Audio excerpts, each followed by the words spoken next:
Bowzone Live.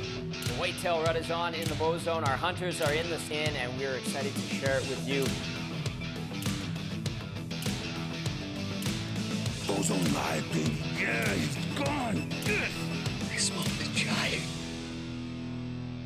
We found Ricky. Wow. This is it, man. This is what we do it for. Bowzone Live is brought to you by these fine sponsors. Annihilator Broadheads, Bronc Beer, Bushnell Outdoor Products, Hex Stealth Screen, Hoyt Archery, Lone Wolf Taxidermy, Lowdown Viewer, Habit Outdoors, Onyx, Shot IQ, Portable Winch, and Wild TV Plus. Hi, and welcome to the Bowzone Live Roundtable Preview Show. I'm your host, Tom Gazzola. We're back right here on Wild TV. Everyone is back as we bring things indoors this year. You guys struggled through the cold last year. I sat and watched that thing from home. Great job, but it's nice to be in the friendly confines of a nice warm place. You guys are dressing very nicely. Everyone's matching, so sharp. Ryan Kohler, this is your brainchild. You've got everyone together looking great. How proud of you of how this thing has evolved through a few seasons already? Well, I mean, you can't really explain how proud you are. You look around and you have the same faces in the room. So that's kind of a testament to how good the group is and how tight the group is. We don't have any new players per se. Wow. Right? So we've got an awesome, tight team that's done a really, really good job.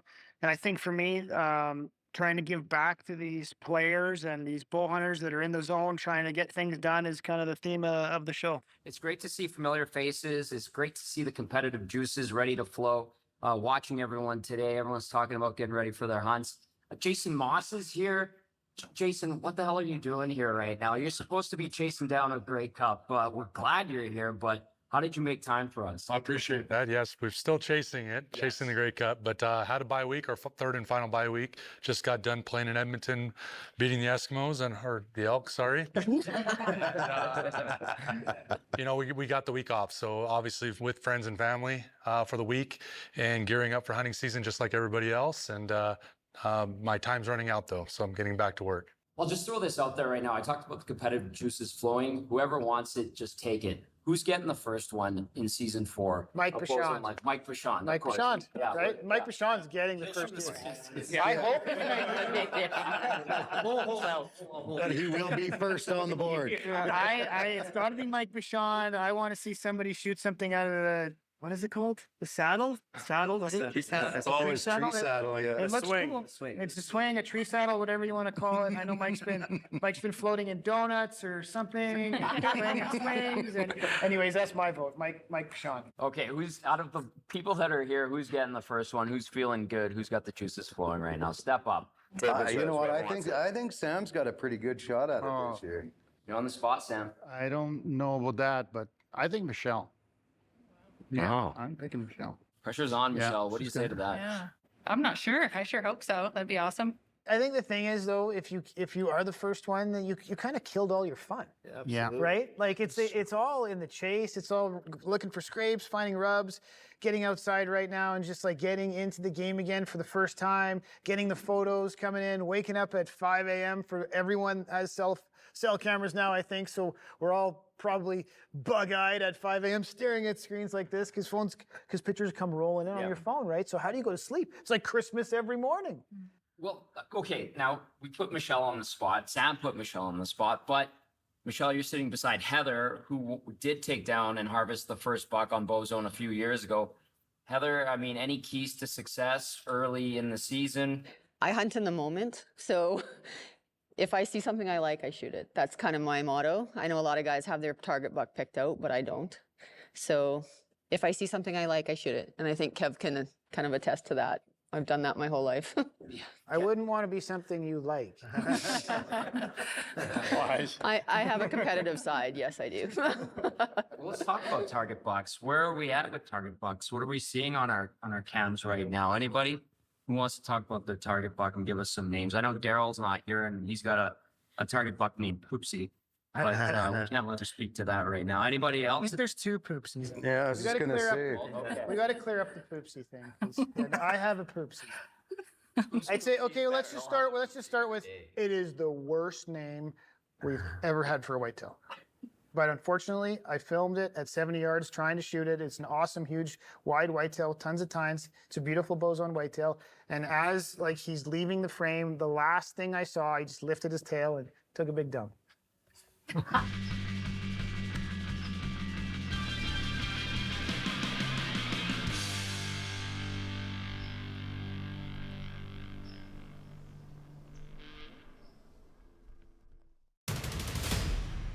Welcome back to the Bowzone Live Roundtable Preview Show. Lots of great discussion. Let's keep it going. Taylor, what are you looking at right now? Me personally, I've been chasing moose and elk a lot. I'm just getting my cameras out to my deer spots. I more have just my target spots that I'll sit in each year that have bucks flow through them. I'm not much of a target buck guy. Since I've joined the show, I've not really been like a shooting a buck guy either. So we're maybe going to change that as well. It's okay, Taylor. I'm with you, man. Yeah, but you know, it's going to be magnificent when it happens. Hopefully. I think Zach went through that last year. You finally took one down, and I can't. It all kind of just kind of morphs together. But last year I did not kill. The year before I've killed one deer on the show so far. Yeah. And yeah, it was literally the last day of the season, and we actually recovered it the day after the season. But yeah, it was to the better end, and it ended up paying off. The downside of guiding is that during primetime hunting, you are guiding. So you really look forward to those few days you do have off, and you get to hunt. Speaking to Zach's going in for the last few days, you know, what are you expecting in the last few days of the season when things get a little bit squirrely? Like, to you, how would you explain it, and how would you put that into words? Yeah, you know, academically, of course, that's kind of my thing. I look at dates, and October 26th is really the date that I always think of as the time I want to be in looking for primary scrapes. There's bucks are laying those down a little bit here and there, but the primaries really start to show up. Those big community scrapes start to show up in earnest that last 5 days of October. So that's kind of the prime time for me, and I think really it's one of the best times to kill a big buck is that 26th to the 2nd. Then we get a bit of a lull as we get prepped for the main event for the first estrus, and yeah, that's kind of what October looks like. So you're saying he's got a chance? He's got a chance. Tom, I'll tell you, last week I was out because Kevin got me thinking, and so same thing. I don't usually pack my bow for whitetail, so right around that time, that last weekend, maybe around Halloween weekend. So last weekend I had my nephew up for his first bow hunt that he ever went on, and he has just a 20 and a 30-yard pin. So I took him out bow hunting, and we sat in the tree, and I'd been having a bunch of small bucks come by there, and I thought this is a perfect opportunity to get him into the sport, and Ryan knows what it's like to get the young guys into the sport. And what comes by that, we have this big, heavy drop time buck walks by right at 40 yards that evening. He has a 20 and 30-yard pin. I don't have a bow, so that buck got by. So he was excited. He was as hooked on bow hunting as you can be. He can't wait to come out again to do it. And I was like, my gosh, I can't believe I didn't bring my bow as a guide. You know what I mean? Like you know what I mean? Like Taylor says, I've been in a drought the last 2 years. I could have been tagged out October 20th or whatever it is. And not a slouch either. Yeah, I mean, he talks about that whitetail like it's a tank. It's big, huge, heavy tines. I don't know. That's like an 8-inch drop tine. Well, that's a pretty good drop. I mean, it's monster. That's a big deer. It's a big, huge 5 with a monster drop. That is no slouch. That is a super deer. Michelle's volunteered to come up and sit there this weekend. So that's pretty nice. He's trying to convince himself it wasn't that big. Well, if she's busy, I'll. It was. Logan's up there. It's a toad. It's the biggest deer we've filmed so far. I mean, for sure. Yeah. So he's around. So he might be one we get early. You might see him on the opening episode, right? Jim, taking a nephew out there, a young guy getting into the swing of things, what's that like? Does it rekindle memories of you as a youngster going out for the first few times? Oh yeah, it is so fun. Ask Taylor. Like obviously Taylor's my son, and now he shoots more animals and bigger animals than me. But back in the day, I used to take him out and save that clip, right? We have quite a few young people that we take out. My daughter came out hunting this weekend with her boyfriend, who is now her fiance officially a week ago. So they were up there doing some hunting too. So it's always good. It was like a nice family weekend. We try to do those up there and do a big bow hunting weekend. So we'll try to get some does and hopefully get a buck. So it's fun to do, right? Yeah, absolutely. Corey Cook, You're just smiling over there, staying quiet beside Logan. Absolutely. I'm just, I'm just so happy to be back in the game. Last year, I started off and I had to bow out. But, these great bunch of people here, they're great hunters. I watched them on TV and I just, it really bothered me that it wasn't in the game last year, but, I'm back at it and, it's a pleasure to be here. It truly is. Like first year I took down a Bandit, one of my target bucks, and the following year I took a nice mature 4x5. It's a pleasure. It truly is a pleasure to be here with these guys. Logan, you took down a monster last year. Oddly enough, it was Brett Kulak from the Oilers who said, "Hey, there's a guy from your show that took down an absolutely huge buck last year, close to where I grew up." And I was like, "Okay." He said, "Yeah, that's the guy." How do you ride the high and try to follow that up this year? I don't know. I mean, I'm a little behind in my homework this year. Like a few of us, been trying to chase moose. Fortunately enough, got the freezers filled up there about 10 days ago. And hopefully I can do a three-peat. Lots of pressure, maybe, but we'll see. I'm going to put the time in and have a little time off work, and there's some good ones out there. So, Scott, that brings us to you. Everybody here has harvested a buck. So how about those alouettes? How about those alouettes? Well, you're gonna see you take one. I think I'm going to be in the running with Mike Bashan this year. We might make a pact and both just shoot small bucks, so we're on the board first.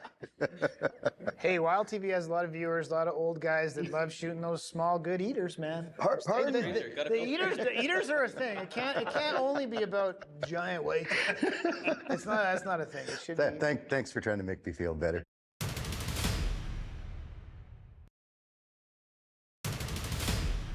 What are some things you guys have picked up from one another? Because I know we have a good line of discussion amongst our group. Who has something that they picked up that they want to share from this fantastic group that we have? When you're sitting in the stand and basically there's a lot goes through your mind and a lot of pressure and you want to give up and then you have a chat. It's a Bowzone live chat and we kind of keep each other going. Like you might not see deer for 5 or 6 days and all of a sudden, I've got a deer happen here and this is what we're doing. And it just actually keeps you going in that standing. Physically, mentally, it can really get you down. Like you're sitting in a tree. What am I doing here at 35 below? I'm freezing my ass off. It's stressful sometimes, but we love it. And we keep going back for more because of that. And it's a lot of these people right here that understands that, right? There's some neat experiences on this show for sure. And Sam, we got to learn about how you go about hunting now and in your situation. What do you love about being part of this show? For many years, I hunted and it seemed like I was alone. Yeah. And now I'm not alone. You can chat. As a matter of fact, that last day of the season when I got weirdo, I was getting chatted up by a few, Jay being one of them, kept me out there because I was ready to pull the plug. I had enough. And then it takes a lot for me to have enough because I'm a pretty passionate hunter. But yeah, it's nice to see that other people you're not out there by yourself and you're not the only one freezing and there's others that are just as crazy as you to be out there. And yeah, it's really nice to be part of a group. Grateful to have you back for another season, that's for sure. Michelle, anything you pick up? I know we talked about it a little bit last year. People with tips and tricks, anything that you've learned or you've been able to pass on to some of our fantastic group? Well, the learning doesn't stop for me. Honestly, I feel privileged just to have access to all this knowledge and all these tips. And Kevin, every day he seems to know what's going on to the day of, the estrus or I don't know, he's spitting off all these dates and just impresses me. I feel like I've learned a lot, but there's still so much to learn. Kev, do you feel like a teacher? So secretly, I'm doing the same thing with all of you guys, and I'm watching all of your setups, and I'm kind of going, that's a little different than what we do. And so I learned from that stuff. We all learn from each other, for sure. Absolutely, we grow together, yeah, for sure. Yeah. Well, okay, we got to get Jason back to Montreal, but before we do, what's your game plan? You're a strategist. You're always thinking ahead. And how are you going about this, Jason? Yeah. So yeah, my schedule's going to end Friday going back to Montreal. So in the meantime, tomorrow I'm going to get up early. I'm going to go out to some permissions that I have, set up my cameras, look at the tree stands I have up, maybe put up 1 or 2 more, cut some lanes, and then wait. And I have a couple cell cameras, so I'll hopefully get some pictures on my phone and make me happy, while I'm in Montreal. I've kind of vicariously lived through my phone for a month, and then obviously watching everybody hunt and with our group chat and stuff keeps me going. And then the plan is to win. And to win for a few more weeks and get to a Grey Cup and win a cup, and then come back and hunt the last 3 days on the show. That sounds like a really How nice lucky are we November. to have the coach, the Montreal Alouettes, to come all the way here to hang out with our group. He's got a couple days. He hasn't seen his family forever, and he comes all the way down here to be part of the show. So thank you, Thanks, Jay. You're a rock. You're a rock star. Well, thank you, Ryan. I appreciate you setting this up for everybody. And, you're right. When you have a group of people that stay together, that's a great team. And you're the leader of that, and you've done a tremendous job. And I love watching everybody, like you say, grow on the show and get better as hunters. And it's an inspiration, I think, for a lot of people out there. And thank you, and thank all of you guys. Right there. Appreciate it. We're happy that you're here and took some time, Jason. Appreciate it. Best of luck the rest of the way, and we'll see you when you're back here in the Bowzone. Now let's get Jason off to Montreal, and with that, we got to take a quick break right here on the Roundtable Preview Show, Bowzone Live Season 4 coming at you right here on Wild TV.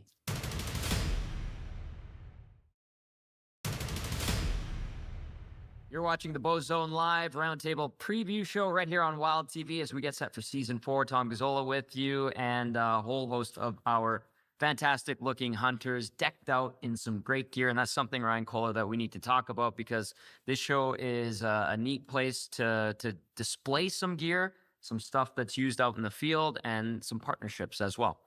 Yep, we've got a new clothing sponsor, Habit, that's supporting Bowzone Live and actually How to Hunt. And so I've got the privilege of wearing some of the stuff while I was salmon fishing earlier this year, and the clothing's awesome. I hunted elk in it with Corey Cook, and really nice, actually. It was kind of like that sort of stretchy fabric that you can get into and move all day in. Hunted elk, hunted moose. So yeah, I can't really say enough about the product. It's been really good. I'll throw this to Scott, Jim, and Corey. You guys still have to fight buck fever. You guys are, well, I'm not picking on you, but wily veterans amongst many, right? Oh, for sure, Yeah. What I found over the years is, and I was mentioning it earlier to Zach, and I know Zach's just been bowhunting for a while, but the thing is that you want to do, what I do, like exactly, when you shoot from the ground, by the time we get into November, a lot of us have been bowhunting now for like 3 months, right? And it's getting into colder weather. We did all the shooting in the summer and in September when the weather's nice, because like everybody, we probably don't go out and shoot when it's 30 below outside too often, because, we're very warm-blooded creatures. So what I like to do is, when I've been sitting there and I'm about to leave, I bring a target arrow with me, like we can use a judo point or whatever, and I pick out a leaf right on the main game trail where I'm going to expect a game outcome, and I'll shoot at the end of every setup. So it does two things. It keeps you confident in your bow setup, that nothing's been knocked off by driving, but it gets you using those muscles, aiming it in the cold weather and shooting that, right? And I try to teach that to the young guys that come out too, because a lot of them, they shoot great in warm weather, but in the cold weather they don't. So it's something to do to get your mechanics going. You just bring one target arrow and you just shoot at the end of every set, just before you get out in the night or when you sit in the morning, and that gets your confidence up. It also gets you used to shooting at that angle. That's just one little trick I would, and I pass it on to the young guys, and they all want to shoot their bows anyway, so they get to shoot every time they sit in the stand, right? So that's an awesome tip. Yeah, I've never heard that, and I'm so gonna do that. That's wicked. Yeah, I've done it. I've done the same thing. Yeah, and you're using clothing that you normally don't practice in. That plays a big factor too. Like, and I learned the hard way one day. I had this new neck thing on me, and I usually anchor close to my face, and my anchor spot was probably off a little bit, and that's what caused me to miss a beautiful deer. So you're 100% right. I know for me, I don't wear a neck gaiter for that reason. Yeah. And I often, if you see on camera, I often have my collar tucked down on the side where I anchored, just so I don't throw my shot. Do that too. I cut mine off. Did you? I literally cut collars off too. Because I literally, I tuck it right in, and then it's strictly razor. I don't know if that matters. That was just a small sample of the information that's exchanged between these great hunters here on Bowzone Live. So we're glad that we get to share a little taste of what's described amongst yourselves. And everybody's learning, like you said, Ryan, every day. So very cool. Thank you guys for sharing the tips on that. With that being said, we do have to take another break. When we return, more Bowzone Live Roundtable preview show right here on Wild TV.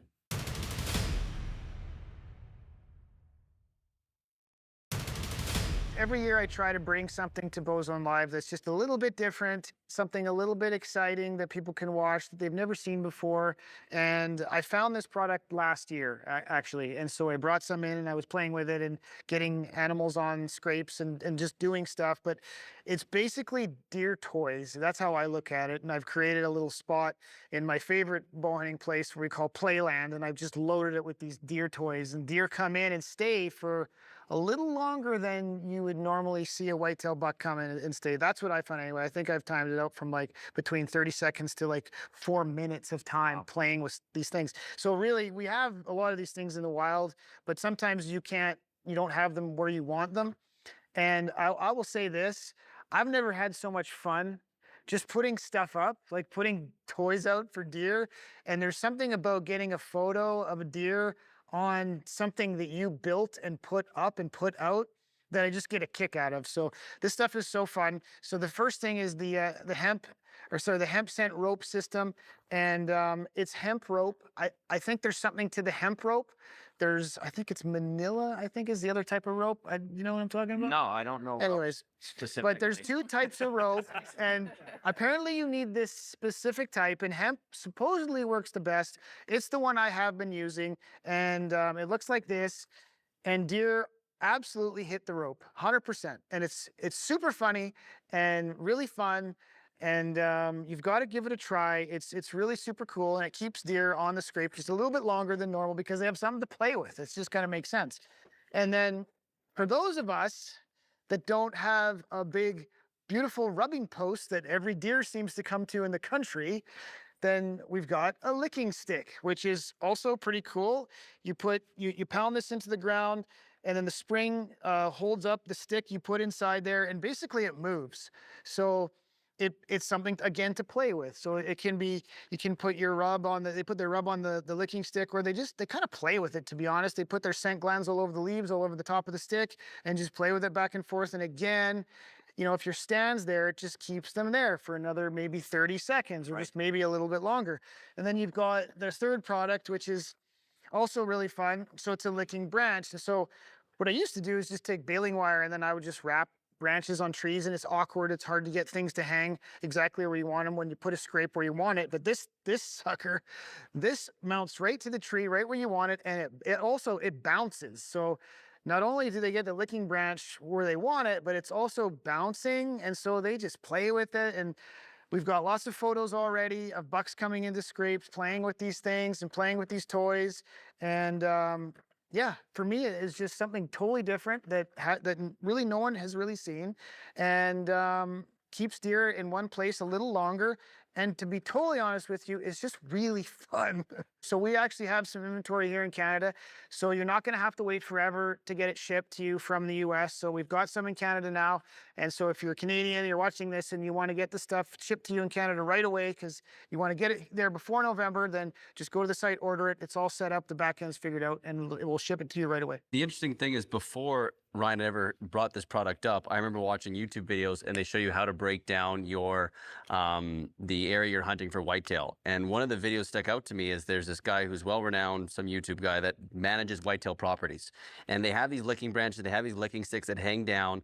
I remember kind of laughing at him, but it's not just bucks that locate these and play with them. It's does, it's fawns, it's everything, and ends up being like a community scrape that these animals go to. And not only do you have them putting on their scent and bringing in other bucks, but just the does, everything comes through, and it seems like that really centralizes a lot of the game. So when Ryan brought this up, I was like, that was kind of cool, because it's like not only was it just a YouTube video, but now it seems to be like an actual product line based on that theory and what brings animals in. So it should be super cool to use. We all have lots of trail cameras, and when you go out and pull the cards, this is a screen, and it will save the best pictures on that card on a different card. And basically it's an iPad, a super powered iPad that has a quicker, better memory, and you can look at photos quickly. It's really, really handy when you go out and you're on a day where you're checking 10 cameras or 15 cameras or whatever the number is. and you're just going through cards, you just want to grab the best bucks and the best things, and then boom, you load them into this. It's an awesome tool, and it's really, really good for bears. One thing that I have been looking for in a broadhead the past couple years is a one-piece design. For me, just having some different experiences with always changing blades, things like that, just more moving parts in a broadhead. I wanted to keep it simple, you know, something that works, something that's super strong. And these annihilators really caught my eye, and proof's in the pudding. There's been a handful of us, or a bunch of us, that have shot, you know, quite a few animals now, and I've had no issues. So I really like them. I would encourage anyone to give them a try. Nicely done. We can't do this without our great partners, so we appreciate that. Check out Hodag as well. And we've got more Bowzone Live coming up right after this. It's the Roundtable Preview Show on Wild TV.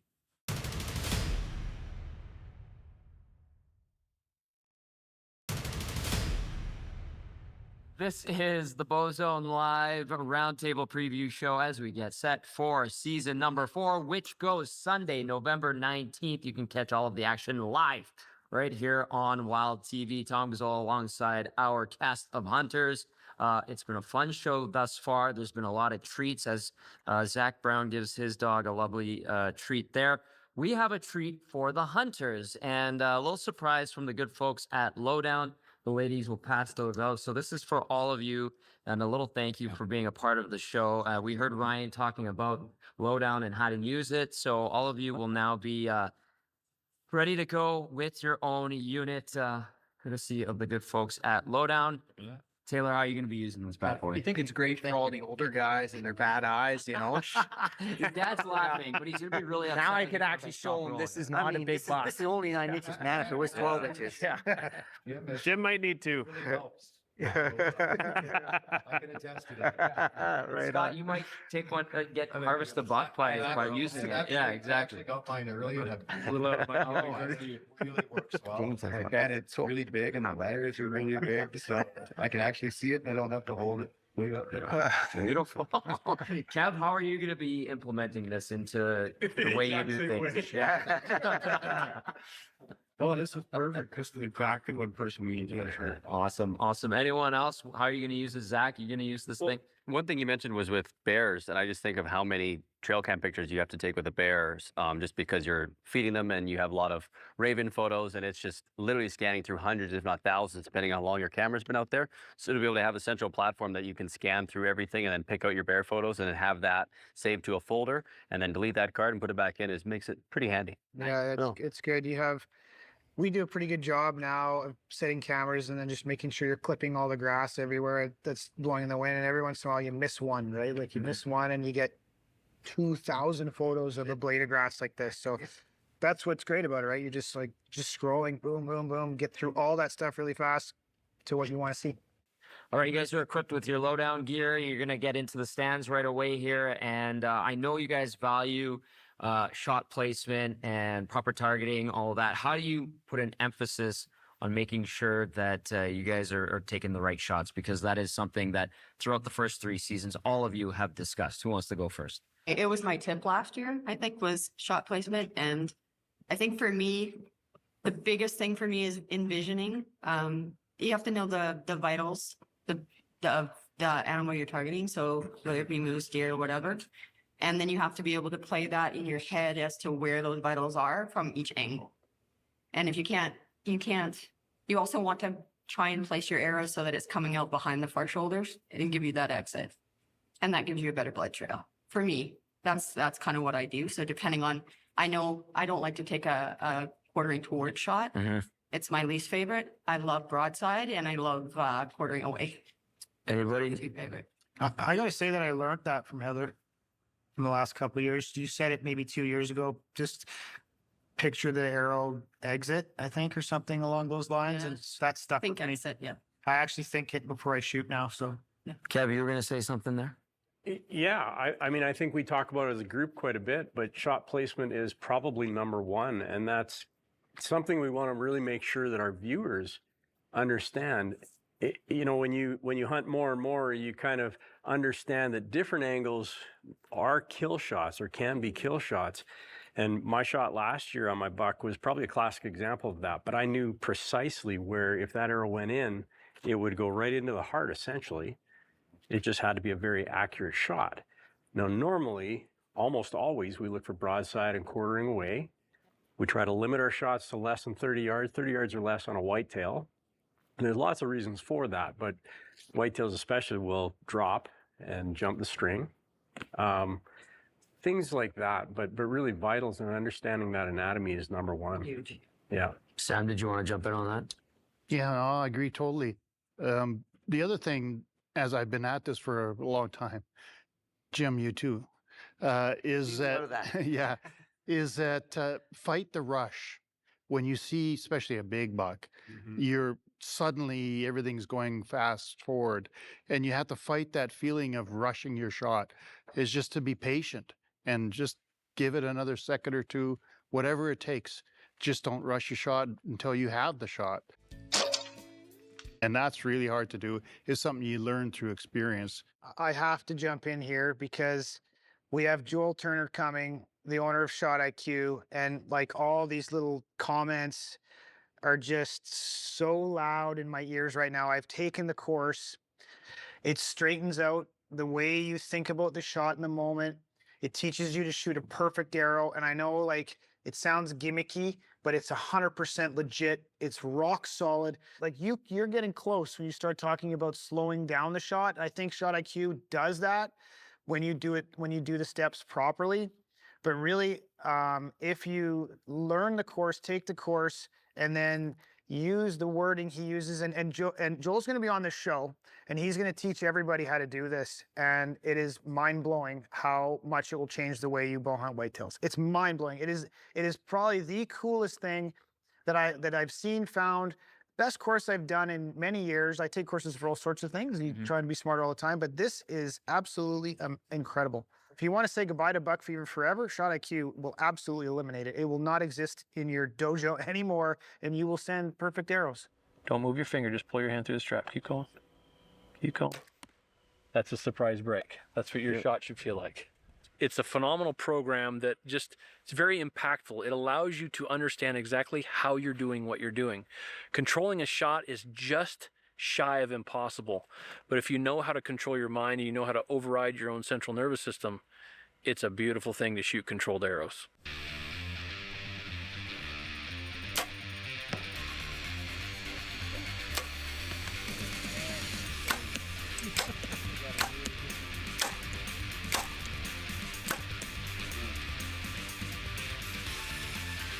There you go. That's cool. Yeah.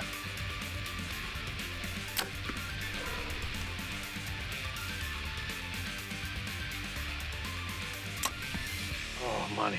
Lots of great discussion right here on the Bowzone Live Roundtable Preview Show. Also, be sure to check out Wild TV Plus and check out all of the action live on the app.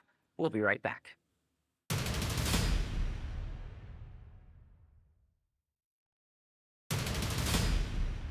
This is the Bowzone Live Roundtable Preview Show right here on Wild TV. Lots of great content already today, and it's going to be a great season. I know the season's already open, and you guys are getting ready to get to your stands and all that. But before we discuss further about what's coming up, let's take a quick look back. Favorite kill from prior seasons, right off the top of your head? I would have to say Logan's last year. Yes. That was a great buck, great story. It was an awesome animal. I'd say that's my favorite. Kev, your favorite? I need to go home tonight, so I'll say Heather. But no, sorry, sweetheart. Honestly, Logan's last year was unbelievable. How it happened so fast, and then he made the shot, and it was just a beautiful kill. It was picture perfect. Yeah. Your turn. I'm going to say Daryl because he gets so excited. Yes. Animated. Yeah. It's true, Daryl. That's how he is in real life. So that's not put on at all. Michelle? Okay, I'm not going to pick my favorite, but I'm just going to say I love watching how the story unfolds and how the success from each person, you know, from day to day. And yeah, it's just exciting to watch. Sam? It's still unbelievable how successful these guys and girls are. So it's always amazing to see them. But I got to say, Logan's, I rewatched that quite a few times, so he gets my vote.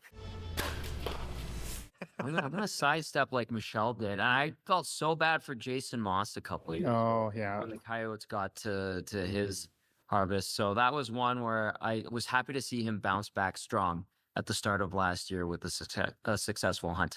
Yeah, not only do we have like a ton of great whitetail kills in the shows past, but you can go back in time right now, go to the Wild TV Plus app, and you can watch season 1, 2, 3. And what's even cool about the Wild TV Plus app is right now, just grab your phone, get the Wild TV Plus app, and the show you're watching right now is live. Wild TV is live on the app, and my vote for best whitetail is Heather's in the Spruce Tree, because it's just a perfect image. It's a perfect broadside video. It's close up, and you see the deer, and the arrow comes into that deer, and it just crushes the deer, just gets in that pump station. And like, I like the video quality when you can get right up close to the animals, and that one was like A+, man. That was killer for me. I don't care about the size of the animal as much. I think the video work is really tough, right? Like, you got 5 more steps to do to be able to kill an animal in the Edmonton Bowzone with archery is, you know, I think it's, maybe Kevin knows the number, but it's like 10 or 8% of bow hunters in Alberta kill. It's really low. And then you add the steps from the camera, and you've got to really set up. Whole setups are different. My setups are pulled back a lot now, further away from the area that I want to hunt, so I have an extra 3 or 4 seconds to do things. And so high level of difficulty to be able to do what they're doing, and to get it like that, like how Heather got that animal just in full frame was awesome. So perfect. That's my pick. Zach? It's been cool working with Gunther and Ryan in 2021, I guess, when you killed that big deer.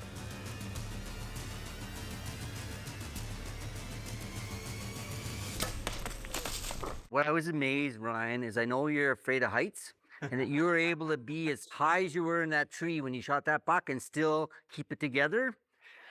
You I gotta guys wait congratulate and you on see what that, I have buddy. in I gotta store. congratulate you I on that. have- That was a solid 3 feet. 10-foot tree stands. No. I have way more than one 3-foot tree stand. Ryan's proved it. If you pick the right spot and you set yourself back, you don't have to be as high as some people. I know Louis DeBrusque, for example, Taylor has a stand on his property that Louis set up, and I think you sat in that before too. And it's like literally your head is like brushing against the clouds. That's how high Louis sets it up, right? All right, Logan, your favorite whitetail from seasons past? I think a lot of us got some really incredible kills on video, and I mean, Mike Bichand and Taylor got some beautiful sunsets too. It really is hard. It really is hard to pick a good one, but I'm gonna get bugged for this for sure. But I really like Ryan's. Why? Number 1, strategy, and number 2, he's playing to his strengths. So the strategy being, he got that deer like one or a couple days only in a row. He was moving in an area that he wasn't really expect this deer to be moving at.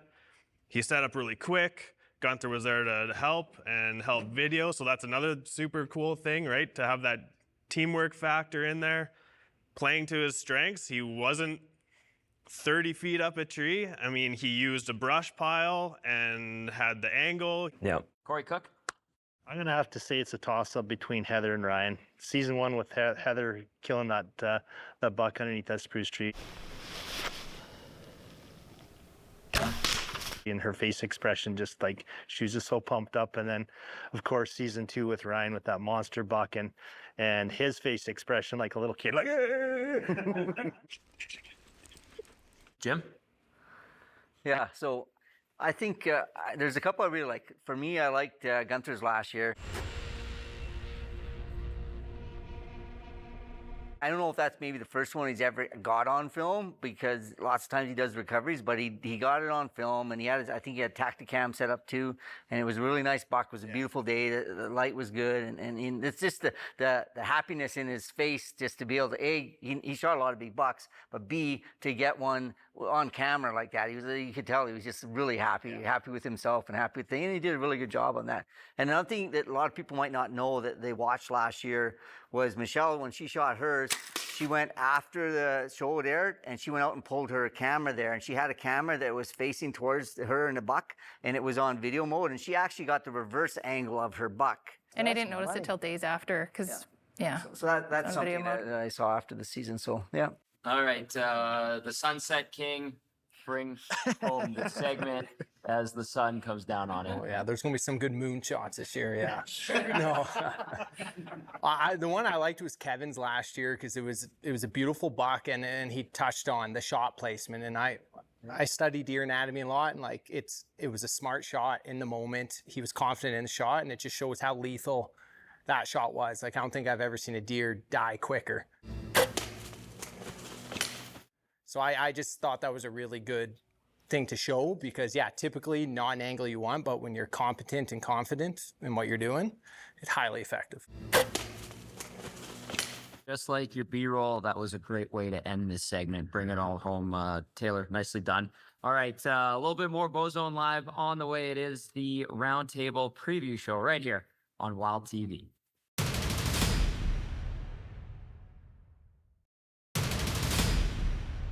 It's the Bowzone Live Roundtable preview show right here on Wild TV. Tom Gazzola amongst our many great hunters as we get set for another season, season 4. I can't believe it, but here we are. Season's open, and I'm going to go to Scott Sterling one more time. What are you anticipating most, Scott, for season 4 here at Bowzone Live? If I can make a prediction, I know Michelle's been scouting. She's doing a lot of stuff. I think Michelle's got a pretty good chance of knocking down the biggest deer this year. Wow, that's pressure. Ooh. Michelle, how do you respond to that pressure? Well, I'm not going to treat it as pressure, but no, I like the encouragement for sure. Of course, I hope to, like, I'm not going to shoot anything smaller than I want to shoot something bigger than I've shot. So, yeah, I don't know. Kevin and Heather? My money's on the Thompsons, actually. I've seen some pretty nice video already, so I kind of think you guys are going to score on a top deer. Sam, some thoughts? I'm thinking Jim's due for a big one. Oh yeah, Sammy. Sammy, You're supposed to remember his bow. Yeah. Yeah. I love the chirps are flying, like the arrows are flying. I've got some good video. Yeah. Hey, and Scott, you had a buck fever solution. What was it again? Well, that's why we're sponsored by Bronc Beer, right? There you go. Well said. Ryan Kohler, I'll give you the final words. Season 4 is going to be an unbelievable season. If you've been in the Bowzone or been around the Bowzone the last few years, we've had some mild winters. The crops have been beautiful. We've got lots of water. You've got all the recipe that you would ever want for an amazing whitetail population. We've been getting some pictures in, and the deer are pretty amazing. They're pretty big. There's a lot of good deer out there. I think that this has been one of the best years I've ever seen for whitetails. So I expect there'll be a lot of surprises on cameras of guys' spots where deer are flying through, and the guys are gonna go, "What is that?" So it's gonna be an amazing show. So stay tuned, watch all the episodes. It's gonna be a great ride. 2 weeks of live TV right here at Wild TV. November 19th, these guys and girls are in the stands and live right here on Wild TV. Also, we're gonna have a lone wolf taxidermy giveaway contest to get a mount throughout the season. Stay locked on all the Wild TV socials. The dogs are getting antsy. The hunters are getting antsy. That means it's time for us to go. Thank you for tuning in to the Bowzone Live Roundtable preview show. We'll see you on the 19th.